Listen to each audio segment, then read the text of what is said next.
Welcome to meeting news. నేను ప్రసాద్. ఈరోజు ఈనాడు పత్రికలో కొన్ని అంశాల మీద చర్చించుకున్నాం.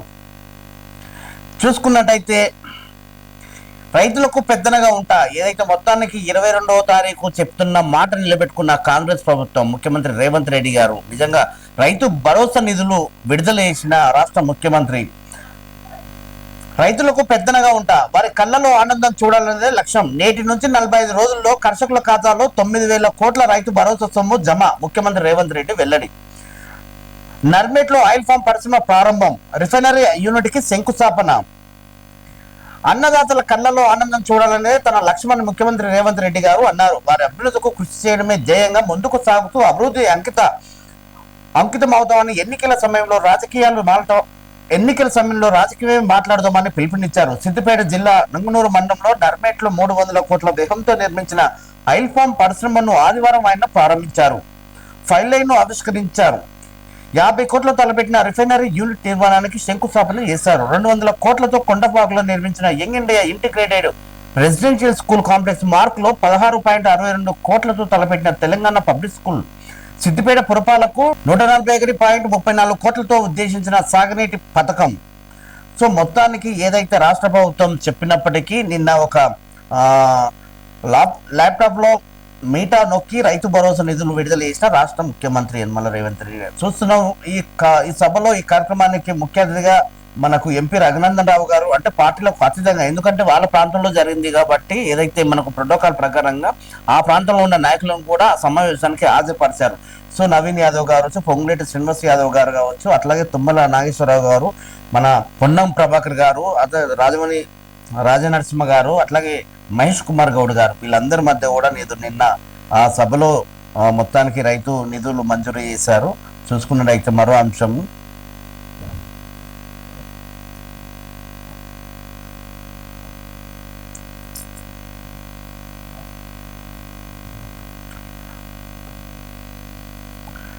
ఇక అదే అంశం మరో పేపర్లో చూస్తే ఆయిల్ ఫామ్ కర్మాగారం ప్రారంభంలో ఫైలాన్ ఆవిష్కరణలో పాల్గొన్న ముఖ్యమంత్రి రేవంత్ రెడ్డి చిత్రంలో నవీన్ యాదవ్, సురేష్ రెడ్డి, జంగ రాఘవరెడ్డి, పొన్నం ప్రభాకర్, అభినందన్ రావు, దామోదర్ రాజనరసింహ, తుమ్మల నాగేశ్వరరావు, వివేక్ వెంకటస్వామి, పొంగులేటి శ్రీనివాసరెడ్డి, సంజీవ్ రెడ్డి, బీర్ల ఆయలయ్య, కవ్వంపల్లి సత్యనారాయణ, వేం నరేందర్ రెడ్డి, ఐమావతి, అశ్విన్, చాలా మంది పెద్దలు పాల్గొన్నారు. సో రైతులకు పెద్దలుగా ఉంటారని ఏదైతే కాంగ్రెస్ ప్రభుత్వం చెప్పినప్పటికీ మాట నిలబెట్టుకునే ప్రయత్నంలో చేస్తున్నారు.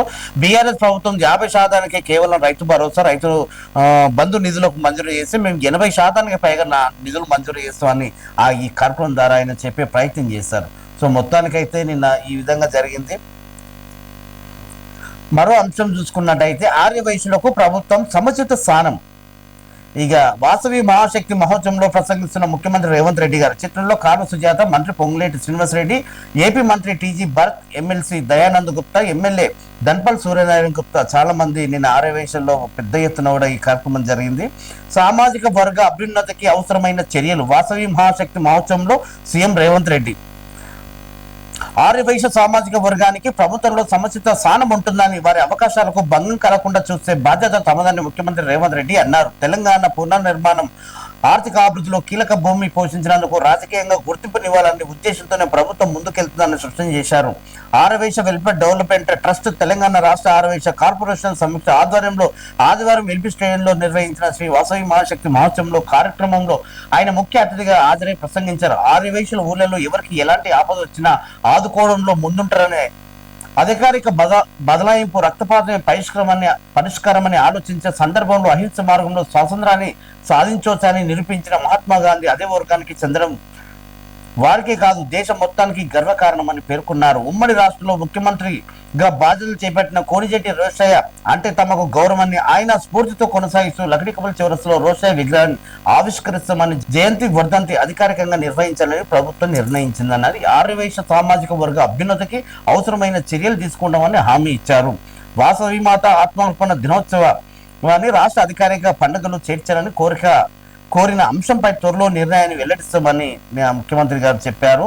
సో మాట్లాడుతూ 2014 నుంచి తెలంగాణలో ఆర్యవైశ్యులకు మంత్రి పదవి దక్కలేదని, ఈ మేరకు ముఖ్యమంత్రి రేవంత్ రెడ్డిని కోరుతామని, వైశ్యుల పేరుతో చివరికి గుప్తా అని పెట్టుకోవాలని సూచించారు. ఏదైతే నిన్న ఆర్యవేశుల సమావేశంలో పెద్ద ఎత్తున కూడా దాదాపు నిన్న జరిగిన ఈ కార్యక్రమానికి ఆర్యవేశులు పెద్ద ఎత్తున కూడా పాల్గొన్నారు.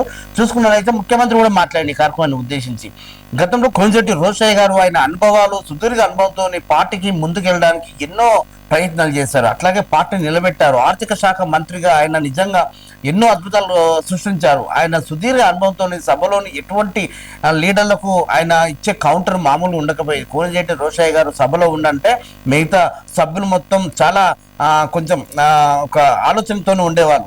అలాంటితో చూసుకున్నట్టయితే ఇక్కడ కూడా కొంతమంది అప్పీల్ చేశారు రాష్ట్ర ముఖ్యమంత్రి గారికి, వైశ్యులో కూడా మీరు పెద్దపీట వేయాలి. ఎట్లా రాజకీయ రంగంలోని ఒక ఎమ్మెల్యేగా ఒక మంత్రిగా మాకు కూడా కొంత పెద్దపీట వేస్తే మేము కూడా మీకు ప్రభుత్వానికి మేము కావాల్సినంత చేస్తాము, మీకు కావాల్సింది మేము చేస్తాం.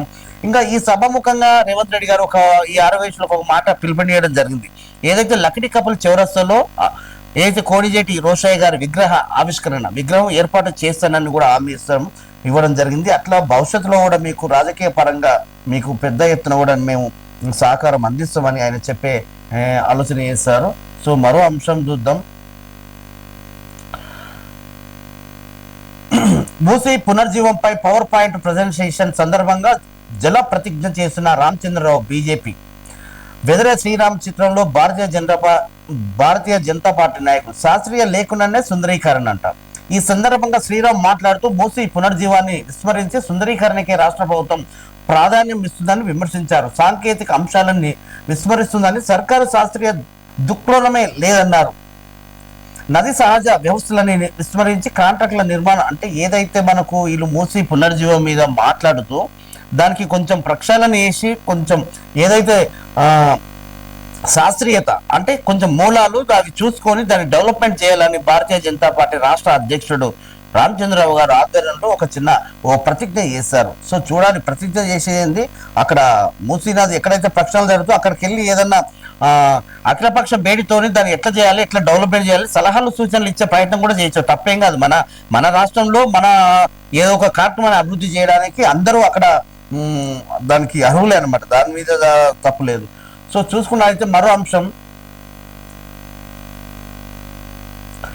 ఇక ఇది అంశం ప్రత్యేక కథనం ఈనాడులో చూస్తున్నాం. గాంధీకి నిలిచిపోయిన స్టెంట్లు సరఫరా, పెద్ద హాస్పిటల్కు అనేక ఔషధాలను ఆపేసిన సప్లయర్లు, ఉస్మానియాలో అవయవ మార్పిడి శాస్త్రశిక్షలకు వేధిస్తున్న మందుల కొరత, పెద్ద ఆసుపత్రుల్లో అనేక రకాల ఔషధాలను సర్జికల్ పరికరాల కొరత రోజు రోజుకి తీవ్రమవుతుంది. దాదాపు నెల నుంచి సప్లయర్ల సరఫరా నిలిపివేయడంతో రోగులు ఇక్కట్లు తప్పడం లేదు. సర్కారు హాస్పిటళ్లకు 80% ఔషధాలను రాష్ట్ర వైద్య సేవలు మౌలిక సదుపాయాల అభివృద్ధి సంస్థ TGMSID సరఫరా చేస్తుంది. మిగిలిన 20% ఔషధాలను స్థానిక అవసరాలకు తగ్గట్లు ఆసుపత్రుల టెండర్ల ద్వారా స్థానిక సప్లయర్ల నుంచి కొనుగోలు చేయాలి. సర్కారు నుంచి తమకు 2 ఏళ్ల బకాయిలు రావాల్సి ఉందని పేర్కొంటూ సప్లయర్లు మందులు సర్జికల్ సరఫరాను నిలిపివేశారు. హైదరాబాద్ లోనే 70 మంది వరకు సప్లయర్లు ఉన్నారు. తమకు సర్కారు నుంచి 60 కోట్ల రూపాయలు రావాలి సార్. అది ఎందుకంటే వీళ్ళు ఇక్కడ మనకు ముఖ్యంగా హైదరాబాద్ లో పెద్ద హాస్పిటల్, ప్రభుత్వ హాస్పిటల్, ఉస్మానియా, గాంధీ, ENT ఇంకేమున్నాయి, ఇట్లా ఉస్మానియా, ENT, గాంధీ హాస్పిటల్కి ఔషధాలు కరువైనాయి. చివరికి ఇక్కడ ఏదైనా దెబ్బ తగిలితే కుట్లేయడానికి దారం కూడా లేదంట.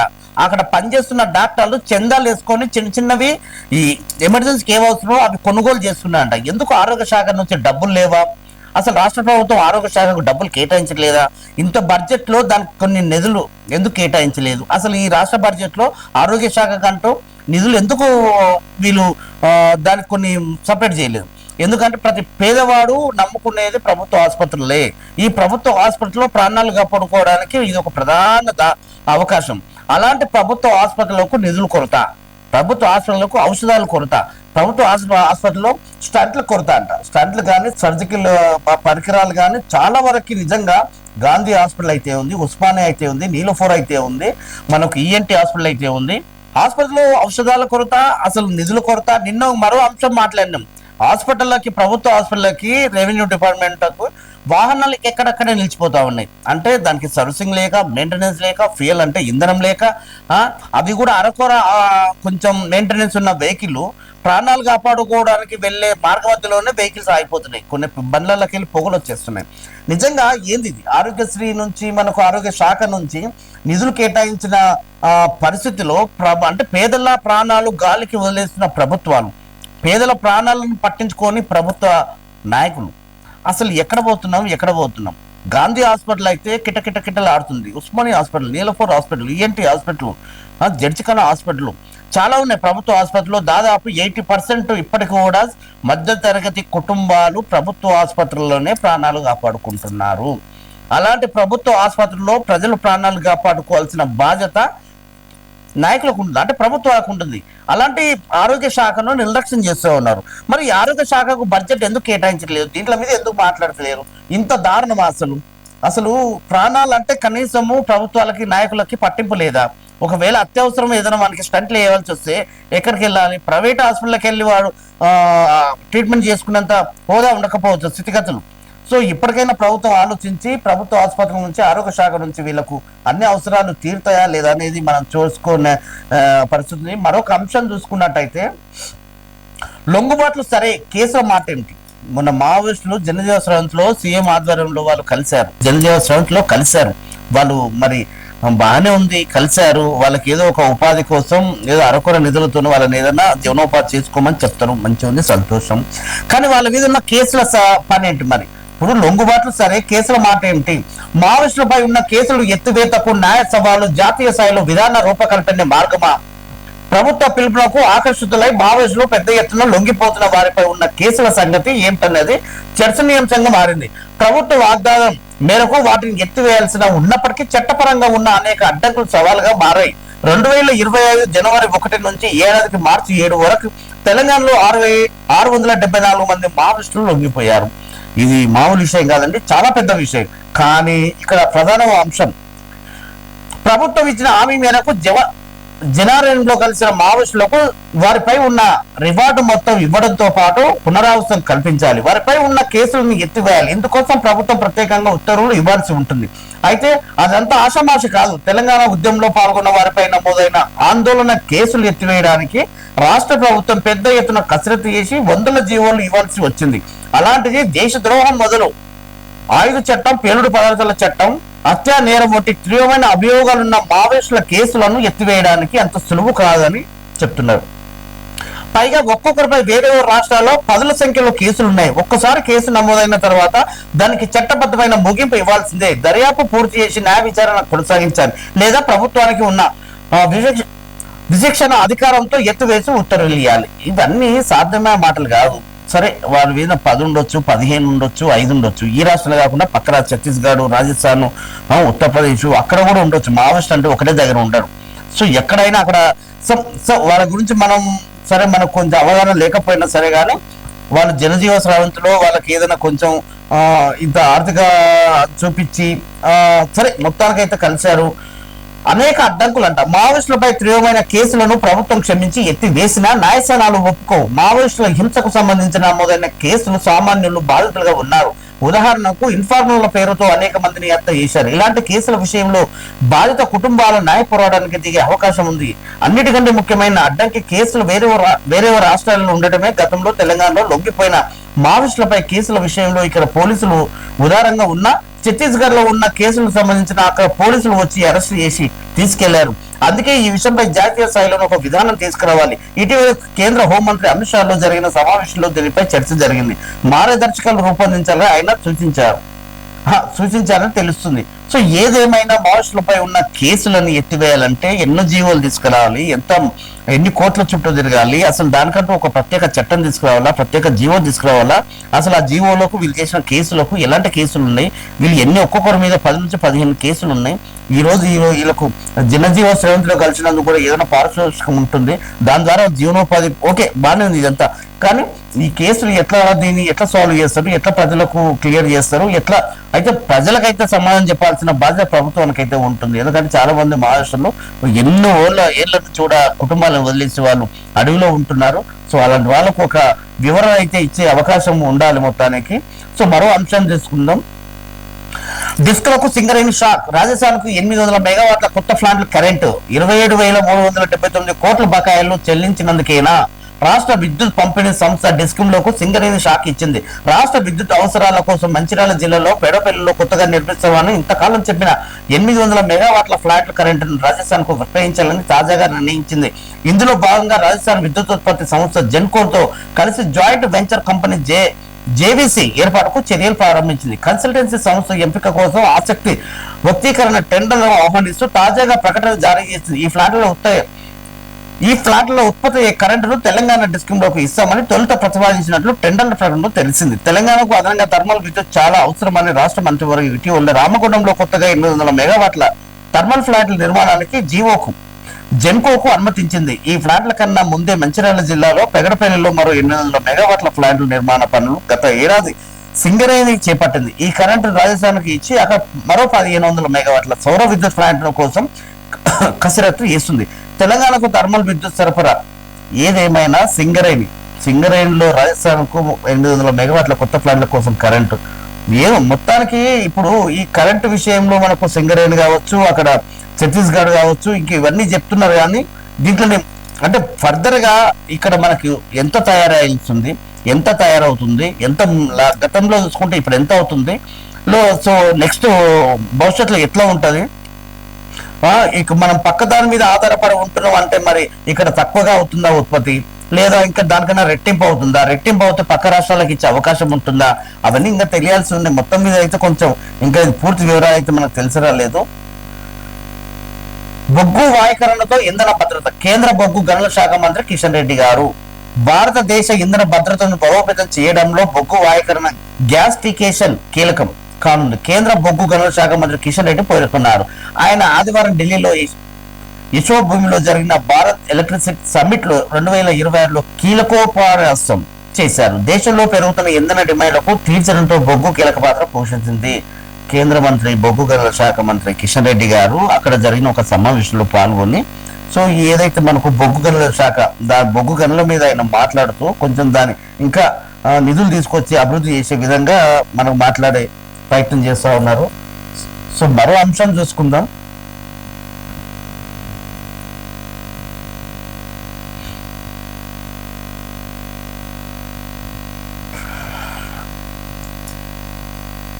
పింఛన్ పెరుగుతుందా అని క్వశ్చన్ మార్క్. ఉద్యోగుల పింఛన్ పథకం ఈపీఎన్ 1995 మొన్న నవంబర్తో 3 దశాబ్దాలు పూర్తి చేసుకుంది. కేంద్ర కార్మిక శాఖ సహాయ మంత్రి శోభా కరంద్లాజే ఇటీవల రాజ్యసభలో ఒక ప్రశ్నకు సమాధానం ఇస్తూ ఈ స్కీమ్ కింద 1000 రూపాయల కనీస పింఛన్ ఇవ్వడానికి ప్రభుత్వం ఆర్థిక సాయం చేయాల్సి వస్తుందని, దీన్ని మరింత పెంచడంలో కష్టమన్నట్లు మాట్లాడారు. ఈ క్రమంలో పార్లమెంటరీ స్థాయి సంఘం ఈ 1000 పింఛన్ కనీస అవసరాలకు వైద్య చికిత్సలకు ఏమాత్రం సరిపోవట్లేదు అంటూ పెదవి వెలిసింది. పెంచాలంటూ తాను ఈ పెన్షన్లది ఇప్పుడు కాదు, ఎప్పటి నుంచో ఉంది ఈ సమస్య. ఎందుకంటే పెన్షన్దారులు ప్రభుత్వం కట్ చేస్తూ వస్తుంది. సకాలంలో ఆ పెన్షన్ కట్ చేస్తున్న దానికి అదనంగా ఇంత అమౌంట్ కట్టి ఒక ఫీ అంటే ఆ పెన్షన్ కు జమ అవుతుంది. అంటే వాళ్ళు రిటైర్మెంట్ అయినాకనో లేకపోతే వాళ్ళకు ఆర్థిక పరిస్థితి బాగాలేకపోతున్నో లేదా ఏదైనా హెల్త్ అయితే బాగాలేకపోతున్నో ఆ పెన్షన్ నుంచి వచ్చిన అమౌంట్ వాళ్ళు వాడుకోవడానికి అవకాశం ఉంటుంది. కానీ పెన్షన్దారు ఏదైతే పెన్షన్ కు అప్లై చేసినా సకాలంలో ఆ పెన్షన్ అమౌంట్ అయితే రాదు. సో దానివల్ల చాలా వరకు ఇబ్బందులు పడుతున్నారు.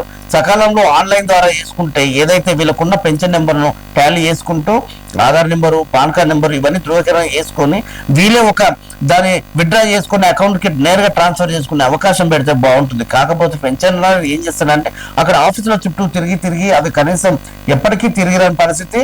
అట్లా కొన్ని వదిలేసిన ఉన్నారు, కొందరు తిరుగుతూనే ఉన్నారు. సో అది ఎప్పటికీ క్లియర్ అవుతుంది అనేది చూసుకోవాలి. ఇంకా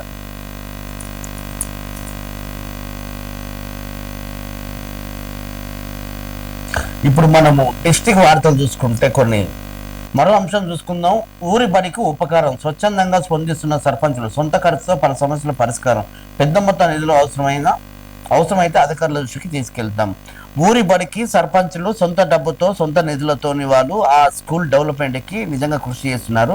ఇది నిజంగా అభినందించే విషయం. ఎందుకంటే ఓకే, అరకొర అక్కడ ప్రభుత్వ పాఠశాల ఉన్నా కూడా ప్రభుత్వాలు కొన్ని పట్టించుకోలేని పరిస్థితులు ఉంటే ప్రతి పని ప్రభుత్వమే చేయాలనే ఆలోచన కాకుండా ఒకవేళ ప్రభుత్వం దృష్టికి తీసుకెళ్తే ఆ వచ్చే నిధులు ఈ టర్మ్ అయిపోతుంది, ఎకడమిక్ అయిపోతుంది. సో అప్పటి వరకు అక్కడ ఉన్న పిల్లలకి అది నష్టం జరుగుతుంది.